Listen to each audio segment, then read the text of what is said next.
কোনো একটা কাজ শুধু করতে চাইলেই হয় না, অবশ্যই উদ্যোগ নিয়ে বাস্তবায়ন করতে হয়। হ্যালো এভরিওয়ান, আসসালামু আলাইকুম, welcome back to my new blog. আজকে বাবার সাথে চলে যাচ্ছি দাদু বাড়িতে।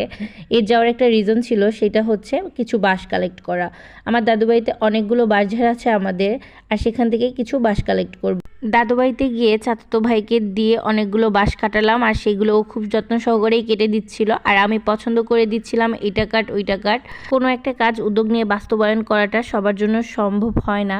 অনেক জোর জবরদস্তি করে বাবার সাথে জোর করে নিয়ে এসেছি। বাবা তো আসতেই চাচ্ছিল না, বলছিল এত কষ্ট করে যেতে হবে না, এখান থেকেই কিনে নিব না। আমি বলছি যে না, এত বাঁশঝাড় থাকতে তুমি শুধু শুধু কেন বাঁশ কিনবা, আর খুব একটা তো দূরেও না।